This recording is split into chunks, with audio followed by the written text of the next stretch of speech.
Right then, so it's probably been over a year now since I last did a video on the short wheelbase Land Rover.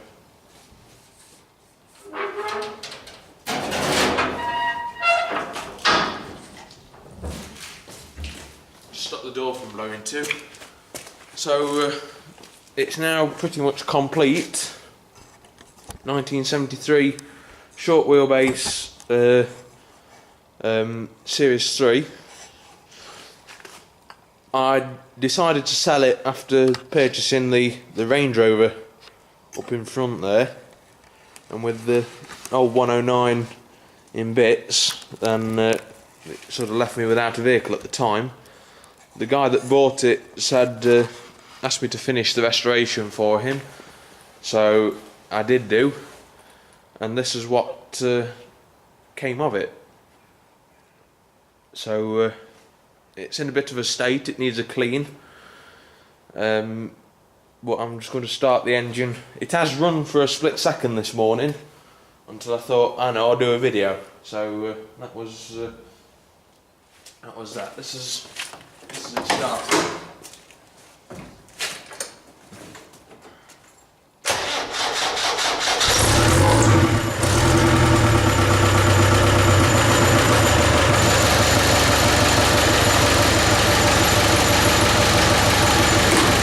There is a bit of smoke, but it does clear when you're out on the road. I'll back it out the workshop and then I've looked at it in the daylight.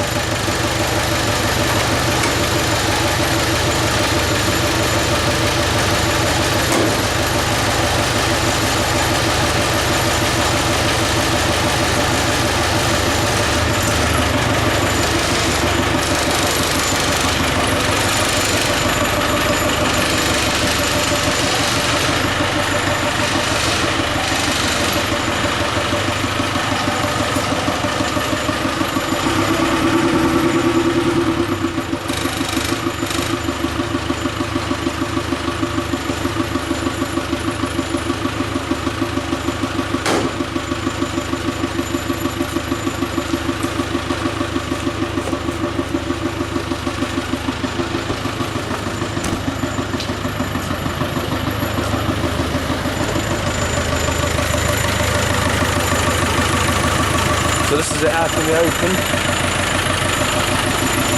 Like I say, it's in a bit of a state at the minute, but needs a good clean.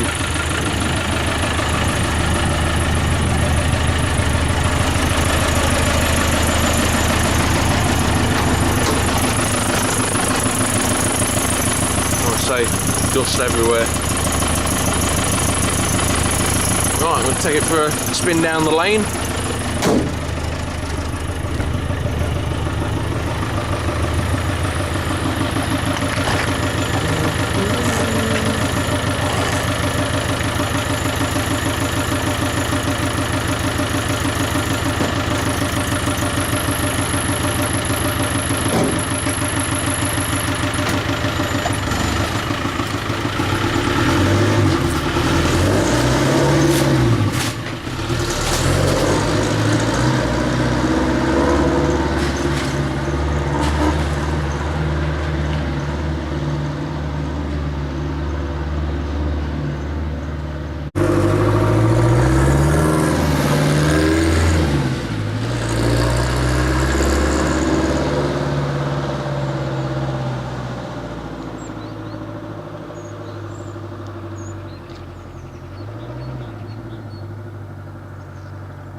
So at this point I'm going to go through some of the basic controls for the guy that's bought it, Chris.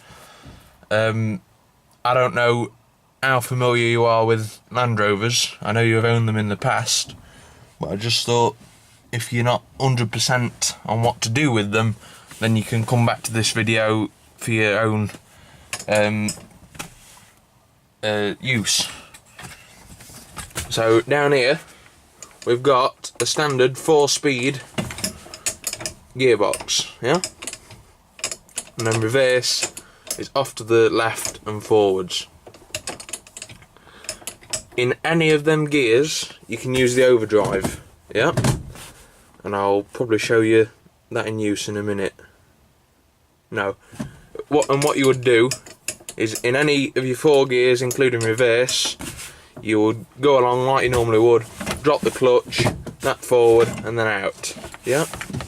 Or you could just leave it always in, or leave it always out, whichever suits you. The red and yellow knob, very simple system. When the vehicle's stopped, you press the yellow one for 4-wheel drive, like that. Then to release it, you pull back on the red knob, right?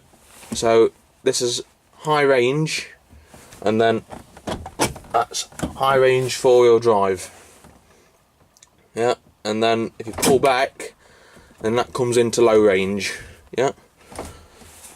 And then that puts it in 4-wheel drive as well. If you don't know what low range is, then if I put it in first gear, in high range, and then just drop the clutch, if you examine the road speed, now just drop back again, and then if you put it in low range, so it's this one back, and examine the road speed again, a lot slower.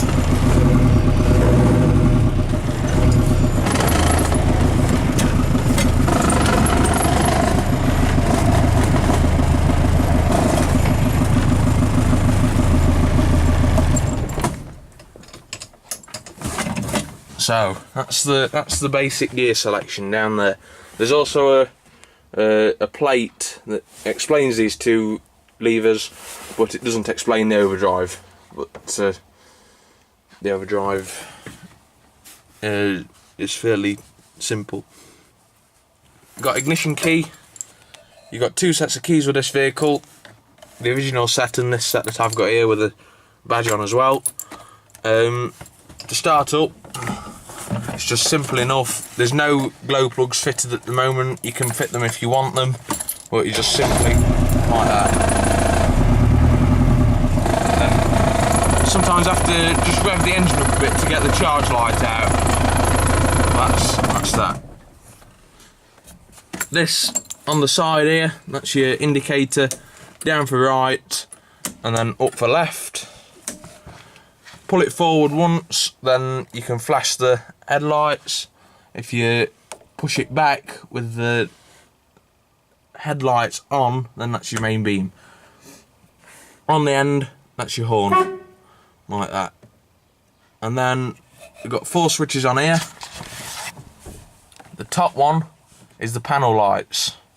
So when the headlights are on, like that, that's the headlights on, then click on once and then the panel lights should come on. Obviously we can't see them in the daylight, but they should now be on.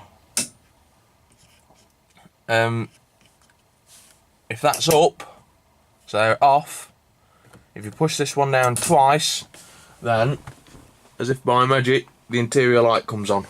That's the only way you can get the interior light on. You shouldn't need you don't need the ignition on to get the light on. That's very handy in winter, that, when it's dark. Finally, the 2 at the bottom, 2-speed heater, down for 1, down for 2, and then the wipers, they're single speed, and it's across to the right for on, and then to get the washer jets to work, then you push it, and you can hear the motor working there. These 2 levers on the side, they direct the airflow. This one down here, the hot cold, is redundant because of the engine that this has got in. Alright, that's redundant. What that would control is a water valve, but this engine doesn't have one, so effectively the heater is constantly on. But in summer, you won't feel any heat coming through. This one here, currently set to the middle. If I set it to the top, it will direct air through this vent here. If I set it to the middle, it will direct air from the top, we've just seen, and the vent at the bottom down here, wherever it's gone, that one. Keep feet warm. If you press it down again, then that'll be air only coming out of there. If you want your air conditioning on, then you've got two levers, one there, one here. Open it out and open it forward. Push it forward and push it back to lock it. They're a bit stiff, they've not been used for a while. I put a clock in but it doesn't work. I've put a fused cigarette lighter in. I don't know if you smoke, but you can always use it for the charging of sat-navs and whatever like that. And then one of these switches does the electric fan. That one. Like that. Fuse box is located under here. And I think that's about it. That's it, definitely it for the front. I've not put these, there should be a panel on there, but I've not put it in. Partly because I only ever had one, and also it will get trapped in the door and not allow the door to shut properly. But I would chuck them in if you want to do anything with it. It wants a new panel making up, really. So I'll leave that with it. That's it for now. There is a choke cable fitted because this was originally a petrol. I've left it in just for the originality of it, and I thought it'd be nice to see it there. I was going to try and make something of it, but obviously I've not got around to doing it. Right, that's it for now. I hope you enjoyed this video. Thank you very much. One thing I forgot to mention earlier is that when you're working in four-wheel drive, you need to turn that nut from free to fixed, so that the front wheels have drive as well. On the back, it's just the half shaft. There's nothing to do on the back.